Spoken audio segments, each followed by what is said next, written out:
Michel Onfray, philosophe rebelle, penseur incandescent, esprit libre parmi les libres, a toujours embrassé la vie avec une intensité rare. Depuis des décennies, il déconstruit les dogmes, bouscule les certitudes, réveille les consciences. Il est de ces hommes qui portent le fer dans les plaies de la pensée conformiste, qui osent dire l'indicible, qui marchent à contre-courant, fuyant les sentiers battus.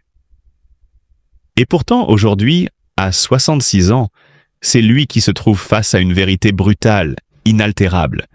Il est atteint d'un cancer du foie. Une révélation qui n'est pas un simple aveu, mais un cri, un manifeste de courage. Depuis des mois, des rumeurs couraient, des murmures s'insinuaient dans les cercles intellectuels. Certains le trouvaient fatigué, plus sombre. Son regard, habituellement pétillant d'ironie et d'audace, semblait voilé par une fatigue insidieuse. Mais Michel Onfray, en homme d'honneur, n'est pas de ceux qui s'apitoient. Il a porté son secret avec la même ferveur qu'il a toujours porté ses idées. Avec force, avec dignité. Et puis enfin, la vérité est tombée. Il l'a dite sans faux semblant, sans détour. Oui, j'ai un cancer du foie. Un mal insidieux, violent, dévorant. Mais je ne le redoute pas. La mort ne m'a jamais fait peur. Elle est l'autre face de la vie. Des mots ciselés, tranchants comme le fil d'une épée. Il ne s'agissait pas d'un appel à la compassion. Non, juste d'une vérité nue, livrée avec cette même honnêteté foudroyante qui a toujours été sa marque. Comment accepter qu'un homme d'une telle envergure, un penseur qui a voué sa vie à dénoncer les illusions, se retrouve aujourd'hui face à une réalité aussi implacable? Le cancer, cette maladie sournoise, cet adversaire sans visage, s'est attaqué à l'un des esprits les plus lumineux de notre époque. Mais Michel Onfray ne pliera pas. Il ne s'effacera pas. Il continuera à écrire, à parler, à combattre. Car c'est cela sa véritable essence. Un combattant, un guerrier des idées. Il n'a jamais cru aux illusions consolatrices. Il a refusé les contes de fées, les espoirs factices, mais il a cru en la force de la pensée, en la puissance de la liberté. Aujourd'hui, alors que son corps le trahit, son esprit brûle plus intensément que jamais. La mort, elle ne m'enlèvera rien. J'aurais dit ce que j'avais à dire, j'aurais pensé ce que j'avais à penser. Et n'est-ce pas là, finalement, la plus belle victoire? Michel Onfray, que tant ont admiré, que tant ont haï, est aujourd'hui face à son ultime combat. Mais il n'a jamais été aussi grand, aussi sublime. Car même dans l'épreuve, il reste fidèle à lui-même, libre, farouche, incandescent. Alors que restera-t-il de lui? Une œuvre monumentale, une pensée indomptable, une voix qui ne s'éteindra jamais. Des générations entières continueront à lire ses livres, à s'en nourrir, à en débattre. Son héritage est là, gravé dans l'histoire des idées. Il a toujours rejeté l'idée d'une postérité fade et convenue. Il voulait marquer, bousculer, transformer. Et c'est exactement ce qu'il a fait. Même face à la maladie, même face à l'ombre grandissante de la faim, il nous rappelle une chose essentielle. Penser, c'est vivre. Et vivre, c'est refuser de plier. Alors Michel Onfray affrontera cette ultime bataille comme il a mené toutes les autres, avec panache, avec feu, avec l'irréductible rage de vivre qui l'a toujours animé. Et nous, humbles spectateurs de cette épopée intellectuelle, ne pouvons que le saluer avec respect, avec admiration, car il est et restera un phare dans la nuit, un éclat de lumière dans un monde trop souvent endormi. Cette révélation a jeté une ombre sur son parcours, non pas parce qu'elle l'affaiblit en tant que penseur, mais parce qu'elle le ramène à sa propre vulnérabilité, à cette fragilité humaine qu'il a souvent disséquée dans ses ouvrages. La maladie n'épargne personne, pas même ceux qui ont bâti leur existence sur l'introspection et la remise en question. Pour Onfray, qui a toujours prôné une philosophie hédoniste, fondée sur la jouissance du présent, ce diagnostic est un coup dur. Il l'oblige à regarder la mort en face, non plus comme un concept abstrait, mais comme une réalité imminente. Mais ce n'est pas seulement la maladie qui assombrit ses jours. Depuis de nombreuses années, Michel Onfray porte en lui un chagrin profond, lié à sa famille et aux pertes qu'il a subies. la disparition de ses proches l'a laissé démuni, avec un sentiment de vide que même la philosophie ne peut combler. Il a toujours refusé l'illusion d'un réconfort religieux ou métaphysique, préférant assumer la douleur de l'absence avec une forme de stoïcisme désespéré. Mais la solitude pèse sur lui, d'autant plus qu'il est désormais contraint d'affronter sa propre finitude.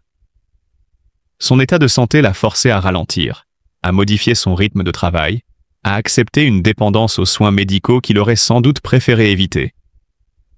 Lui qui a toujours défendu une philosophie de l'autonomie et de la liberté se trouve pris au piège d'un corps défaillant, soumis aux traitements et aux contraintes de la médecine. Pourtant, même affaibli, Michel Onfray refuse de se taire. Il continue à écrire, à publier, à partager ses réflexions sur la condition humaine. Dans ses derniers écrits, on perçoit une tonalité plus sombre, plus intime. La colère contre les institutions et les dogmes semble parfois laisser place à une forme de résignation douloureuse. Il sait que le temps lui est compté, mais il refuse de se laisser abattre. Il veut continuer à penser, à témoigner, à transmettre, même si la fatigue et la souffrance deviennent chaque jour plus présentes. Ce cancer du foie, qu'il a longtemps gardé pour lui, est désormais une évidence qu'il ne peut plus cacher, et pourtant il l'affronte avec la même rigueur intellectuelle qui a toujours guidé sa vie. Il interroge la maladie, la souffrance, la mort, comme il l'a fait pour tant d'autres sujets. Mais cette fois, ce n'est plus un exercice purement théorique. C'est sa propre existence qui est en jeu. Michel Onfray est un penseur du réel, et le réel est parfois impitoyable. Mais même dans l'adversité, il reste fidèle à lui-même. Il sait que l'homme n'est qu'un passage éphémère dans le grand mouvement de l'univers. Et même si la tristesse le ronge, même si la maladie l'affaiblit, il continuera jusqu'au bout à affronter la vie avec la même exigence et la même honnêteté intellectuelle qui l'ont toujours caractérisé. Né le 1er janvier 1959 à Argentan, une paisible bourgade normande, Michel Onfray est le fruit d'un milieu modeste. Un père ouvrier agricole et une mère femme de ménage. Dès son plus jeune âge, il est plongé dans un univers rural où la simplicité règne en maître. Cependant, son destin prend un tournant décisif lorsqu'il est envoyé, à l'âge de 10 ans, dans un pensionnat catholique. Cette expérience, qu'il qualifiera plus tard de traumatisante, forge en lui une vision critique de la religion et de l'éducation traditionnelle. Après avoir brillamment obtenu son baccalauréat, Michel Onfray s'inscrit à l'université de Caen, où il est influencé par des penseurs tels que Lucien Gerfagnon et Alexis Filonenko. En 1983, il embrasse la carrière d'enseignant en philosophie dans un lycée technique. Cependant, il ressent rapidement les limites de l'éducation nationale et aspire à une pédagogie plus libre et accessible. Cette aspiration le conduit, en 2002, à démissionner pour fonder l'Université populaire de Caen, un espace où la philosophie est enseignée gratuitement à tous, sans distinction. Parallèlement à son engagement pédagogique, Michel Onfray se distingue par une production littéraire prolifique. Dès 1989, il publie Le ventre des philosophes, une œuvre audacieuse explorant les liens entre la gastronomie et la pensée philosophique. Mais c'est en 2005, avec la sortie du traité d'athéologie, qu'il atteint une notoriété nationale. Dans cet essai incisif, il déconstruit les fondements des religions monothéistes, prônant un athéisme libérateur et éclairé. Loin de se cantonner aux sphères académiques, Michel Onfray investit également le domaine médiatique. Il participe à de nombreux débats télévisés et radiophoniques, où son franc-parler et sa pensée affûtée suscitent autant l'admiration que la controverse. Son engagement politique est également notable. En 2007, il soutient la candidature de José Bové à l'élection présidentielle, affirmant ainsi son attachement aux valeurs de la gauche alternative. En 2010, il publie Le crépuscule d'une idole, une critique acerbe de Sigmund Freud qui déclenche une vive polémique dans le monde intellectuel. Cette audace intellectuelle, cette volonté de questionner les figures établies, caractérise l'ensemble de son œuvre. Mais Michel Onfray ne se contente pas d'écrire. En 2006, il crée l'Université populaire du goût, une initiative visant à démocratiser le savoir gastronomique et à lier plaisir des sens et réflexion intellectuelle. Cette entreprise reflète son hédonisme assumé, cette quête d'une vie où le plaisir est érigé en art.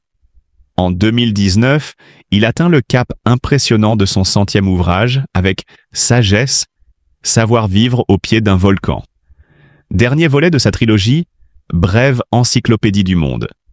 Cette œuvre, à la fois introspective et universelle, témoigne de sa volonté constante d'interroger le monde et de proposer des clés pour une existence authentique. Aujourd'hui, Michel Onfray demeure une figure incontournable de la philosophie contemporaine. Son parcours, jalonné d'audace et de remises en question, incarne une quête incessante de vérité et de liberté. À travers ses écrits, ses conférences et ses prises de position, il invite chacun à penser par soi-même, à déconstruire les dogmes et à embrasser une vie guidée par la raison et le plaisir. Un véritable artisan de la pensée libre, un phare dans la nuit des certitudes établies. À 66 ans, Michel Onfray, il souffre d'un cancer du foie avancé. Face à cette réalité douloureuse, nous devons faire preuve de compassion et de solidarité. Trop souvent, nous oublions que derrière les grandes figures intellectuelles se cachent des êtres humains, vulnérables face à la maladie et à la souffrance. Aujourd'hui, Michel Onfray a besoin de notre soutien, non pas en tant que philosophe, mais en tant qu'homme traversant une épreuve difficile. Aimons sans juger, accompagnons sans hésiter, car la bienveillance est la plus belle réponse face à la douleur. Offrons-lui nos pensées les plus sincères, et rappelons-nous que personne ne devrait affronter seul un tel combat. Que cette épreuve nous enseigne l'importance de la solidarité et de l'amour inconditionnel.